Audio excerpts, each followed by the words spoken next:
अस्सलाम वालेकुम वरहमतुल्लाह। मैं हूं शाहिद सल्फी मुंबई से। आज मैं यहां पर एक निहायत बारीक अमली और आज के ताजिरों का हकीकी मसला रखता हूं। माल तिजारत की ज़कात, लागत, कॉस्ट या मार्केट वैल्यू। माल खरीदा, तैयार किया, तकरीबन 50 लाख रुपए का, अभी बिका नहीं, मुमकिना फ़रोख्त कीमत 60 लाख हो सकती है, गारंटी नहीं, चूँकि माल अभी फ़रोख्त नहीं हुआ। 10 लाख रुपए नफ़ा हकीकतन हासिल नहीं हुआ, इसलिए ज़कात 50 लाख रुपए पर होगी, 60 लाख पर नहीं, क्योंकि बंदा उस माल का मालिक नहीं है जो नफ़ा होने वाला है, हुआ नहीं है, तो उस पर ज़कात उससे वसूली नहीं जाएगी। असल उसूल ये है, जो नफ़ा अभी हकीकतन हासिल नहीं हुआ उस पर ज़कात क्यों? ये सवाल बिल्कुल जायज़ और फ़हम आम के मुताबिक है, हर इंसान समझ सकता है इस बात को। अब फ़क़ी उसूल को साफ समझ लेते हैं। असल बुनियाद नबी सल्लल्लाहु अलैहि वसल्लम का उसूली हुक्म है। हज़रत समरा बिन जुंदब की हदीस, नबी सल्लल्लाहु अलैहि वसल्लम हमें हुक्म देते थे कि हम उस माल पर ज़कात निकालें जिसे हम बेचने के लिए रखते हैं। सुनन अबी दाऊद 1562, सनदन हसन। हदीस में ये नहीं कहा गया कि लागत पर या मुमकिना नफ़ा पर, बल्कि उसूल दिया, माल तिजारत, जमहूर फुक़हा का मुत्तफ़क़ा कायदा। यहाँ फ़र्क समझें।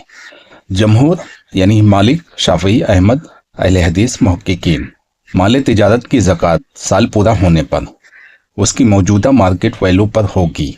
मार्केट वैल्यू वही होगी जिसे हम सेविंग रकम मानते हैं, यानी कोई माल हमने तैयार किया, उसकी लागत जिस पर हमने खुद पैसा सर्फ किया है वो 50 लाख है, लेकिन जब मार्केट में बिकेगा तो वो 60 लाख का होगा। लेकिन हमारी सेविंग रकम 50 लाख है, तो 50 लाख पे ज़कात होगी, 60 पे नहीं। अल-मुग़नी इब्न क़द्दामा अल-मजमुआ लिन-नववी फ़तहुल बारी। मार्केट वैल्यू का मतलब ये नहीं कि मुस्तक़बिल का अंदाज़न नफ़ा या फ़र्ज़ी कीमत, बल्कि अगर आज ये माल बेचा जाए तो आम मार्केट में कितने का बिकेगा। यहाँ असल कन्फ्यूज़न कहाँ पैदा हो रही है। मार्केट वैल्यू 60 लाख है क्योंकि इतने में बिकेगा। यहाँ एक अहम तस्हीह ज़रूरी है, हर इम्कान फ़रोख्त मार्केट वैल्यू नहीं होता। मार्केट वैल्यू वो होती है जो आम खरीदार फौरी फ़रोख्त में दे दे। अगर 60 लाख सिर्फ लंबे वक्त बाद या ख़ास गाहक पर या किस्तों में मिलने हैं तो ये मार्केट वैल्यू नहीं, बल्कि मुतवक्का नफ़ा यानी एक्सपेक्टेड प्रॉफिट है। मुतवक्का नफ़ा पर ज़कात वाकई नहीं है, ये बात बिल्कुल दुरुस्त है। गैर हासिल शुदा नफ़ा पर ज़कात नहीं, मगर माल तिजारत की हकीकी कदर पर ज़कात रहेगी। क्या सिर्फ लागत को हमेशा मयार बनाया जा सकता है? नहीं, लागत को भी हमेशा मयार नहीं बनाया जा सकता, क्योंकि बाज़ औक़ात मार्केट गिर जाती है। लागत 50 लाख की, वैल्यू 40 लाख की, तो ज़कात 40 लाख पर होगी, 50 पर नहीं। इसी तरह बाज़ औक़ात मार्केट ऊपर होती है, मगर हकीकी वैल्यू मुनाफा है जो कि अभी तक हमारे पास नहीं है, यानी हम उसके मालिक नहीं। इसलिए जिसके हम मालिक नहीं उस पर ज़कात क्यों? शरीयत नफ़ा या नुकसान दोनों में इंसाफ चाहती है, ये बात बिल्कुल दुरुस्त है। चूँकि इनकम अभी हासिल ही नहीं हुई उस पर ज़कात नहीं, लेकिन ये बात दुरुस्त नहीं कि हमेशा लागत ही मार्केट वैल्यू होगी। माल तिजारत सेविंग के हुक्म में जानवरों वाला निसाब लागू नहीं, ज़कात 2.5%। बुनियाद हकीकी मार्केट वैल्यू ही होगी जो हमारी लागत है, गैर हासिल शुदा नफ़ा पर ज़कात नहीं है। अब हम जो मिसाल देने वाले हैं वो तिजारत की ज़कात के मसले का सबसे मजबूत अमली एतराज़ है, और ये एतराज़ हकीकत, अदल और मकासिद शरीयत तीनों के लिहाज से वज़न रखता है। गौर से समझिएगा। माल तिजारत सेविंग रकम के हुक्म में है। जब तक माल फ़रोख्त नहीं हुआ, नफ़ा भी यकीनी नहीं, नुकसान भी यकीनी नहीं, उस वक्त हकीकत में ताजिर के पास सिर्फ वही रकम है जो माल की सूरत में बंधी हुई है।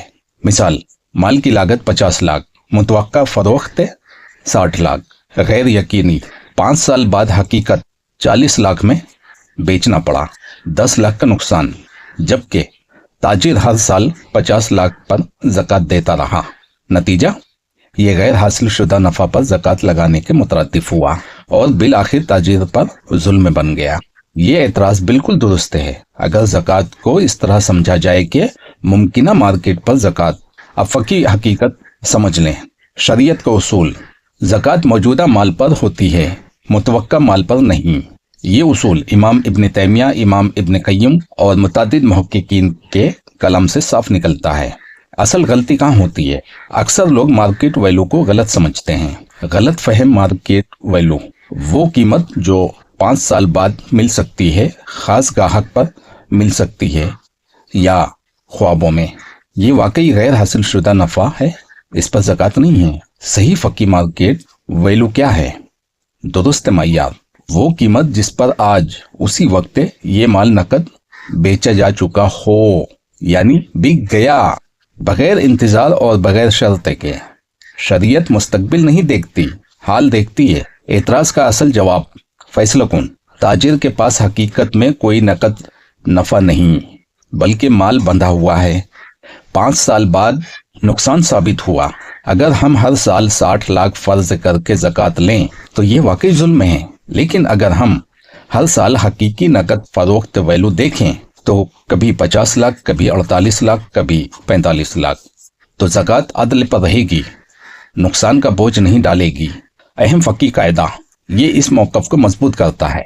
ज़कात तभी वाजिब होती है जब हकीकी बढ़ोतरी हो या कानूनी हुक्मी बढ़ोतरी हो, और वो नफ़ा गैर यकीनी हो तो ज़कात नहीं। यही वजह है कि जो कर्जे मिलने की उम्मीद नहीं उस पर ज़कात नहीं, मुतनाज़ा माल पर ज़कात नहीं। इस मौक़िफ़ का दुरुस्त और काबिल कबूल फ्रेमवर्क है। बात अगर इस तरह कही जाए तो फ़की तौर पर मजबूत है। माल तिजारत की ज़कात हर साल उस रकम पर होगी जितनी रकम आज हकीकतन हमारी सेविंग रकम पर सर्फ हुई हो, न कि मुतवक्का नफ़ा पर। ये बात शरीयत के खिलाफ नहीं, जमहूर के उसूल के खिलाफ नहीं, बल्कि उनकी तस्हीह तदबीक है। एक ज़रूरी एहतियात, हमारा उठाया हुआ सवाल किताबी नहीं, ज़मीनी हकीकत है। अगर फ़िका ताजिरों को तबाह करे, गरीब को मज़ीद गरीब बनाए, तो वो फ़िका की गलत तदबीक है, दीन नहीं। ये कोई फर्जी मिसाल नहीं, ये जिंदा हकीकत है। और ऐसी हकीकत को नज़रअंदाज करके अगर कोई फ़की कायदा बनाया जाए तो वो किताबी तो हो सकता है, आदिलाना नहीं। मसला कहाँ पैदा हुआ? माल की लागत 50 लाख और माल स्टॉक में पड़ा रह गया, बिकता ही नहीं है, मार्केट में मांग खत्म हो गई उसकी। 4 साल तक मेरे पास पड़ा रहा, हर साल 5 लाख पर ज़कात अदा की। आखिरकार वही माल 5वें साल 25,000 रुपए में फरोख्त करना पड़ा। नतीजा, माल भी गया, नफा तो दूर, असल सरमाया भी खत्म, मगर ज़कात मुसलसल दी गई। यहाँ असल सवाल यह है, क्या शरीयत किसी को ऐसे माल पर बार बार ज़कात का मुकल्लफ बनाती है जो हकीकत में बढ़ ही नहीं रहा बल्कि खत्म हो रहा है? जवाब, नहीं। यहाँ असल फकी गलती क्या हुई? गलती ये नहीं थी कि आपने ज़कात दी, गलती ये थी कि हर साल माल की हकीकी हालत को दोबारा एलिवेट नहीं किया गया, यानी माल जामिद यानी डेड स्टॉक बनता चला गया, मगर ज़कात ऐसे ली जाती रही जैसे वो नामी यानी ग्रोइंग एसेट हो। शरीयत का उसूल, फकी कायदा, जब माल हकीकतन बढ़ने वाला ना रहे तो उस पर ज़कात नहीं होती है। ये बारीक नुक्ता उलमा कराम नहीं बताते हैं, खुद उनको नहीं आता है। ये बहुत बारीकी नुक्ते हैं, मेरा वीडियो रिवर्स करके देखना थोड़ा सा। एक हकीकत बयान किया हूँ अपने ऊपर बीती हुई। यही वजह है कि खराब कर्जे यानी बैड डेट ज़कात नहीं, यानी हमने किसी को कर्जा दिया, वो कर्जा मिलने की उम्मीद नहीं। ऐसे बहुत से कर्जे हैं जो आज तक मुझे वापस नहीं मिले। उलमा कहते हैं नहीं, हर साल की ज़कात निकालो। जब इस बात पर उनकी पकड़ होती है तो कहते हैं अच्छा जब मिल जाए तो सारे साल की ज़कात निकालना। भैया माल बढ़ा ही नहीं, सारे साल की ज़कात क्यों निकाली जाएगी उस पर? जब मिलेगा तो उसके बाद जब साल गुजरेगा तब निकाली जाएगी उस पर ज़कात, सारे साल की क्यों निकाली जाएगी? पहली बात तो मिलना ही नहीं है, उम्मीद खत्म। मसलन हमने किसी को 5 लाख रुपए कर्जे दिया, वो कर्जे मिल नहीं रहा, पिछले 10 साल गुजर गए। उलमा का कहना है कि उस माल पर ज़कात निकालते रहो। कुछ लोग कहते हैं कि ज़कात निकालना बंद कर दो, लेकिन जब माल वापस मिलेगा तो सारे सालों की ज़कात निकालना होगा। मैं इस मौक़िफ़ को गलत कहता हूँ, इसलिए कि फ़िक़्ह का कायदा है कि जो माल बढ़ नहीं सकता उस पर ज़कात नहीं है।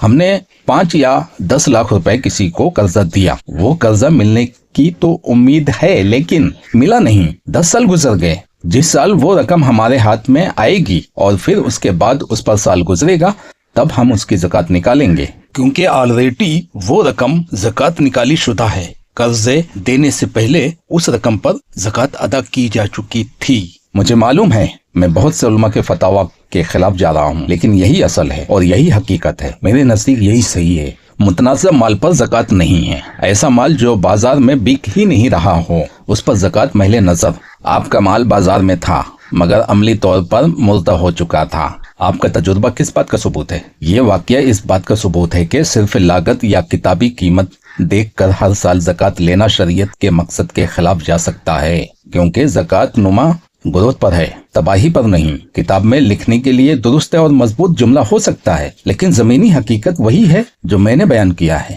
میں نے تجارت کا ایسا مال رکھا جس کی لاگت 5 لاکھ تھی۔ 4 سال تک میں اسی رقم پر زکوٰۃ ادا کرتا رہا، لیکن عملی طور پر وہ مال بازار میں ختم ہوتا چلا گیا، حتیٰ کہ آخرکار 25,000 روپے میں فروخت کرنا پڑا۔ یہ تجربہ اس بات کی دلیل ہے کہ ہر وہ مال جو نامی نہ رہے اسے محض کاغذی قیمت پر زکوٰۃ کے قابل سمجھنا عدل شریعت کے خلاف ہو سکتا ہے۔ نتیجہ، ہمارا تجربہ فقہی اصول کے خلاف نہیں بلکہ غلط تطبیق کے فقہ کو بے نقاب کرتا ہے۔ شریعت یہ نہیں چاہتی کہ تاجر تباہ ہو اور زکوٰۃ کا مقصد فوت ہو۔ آخری بات، ایسے تجربات اگر کتابوں میں نہ آئیں تو فقہ کمرے درس تک محدود رہتی، زندگی سے کٹ جاتی ہے۔ ہمارا یہ واقعہ فقہ کو زمین سے جوڑنے والا واقعہ ہے۔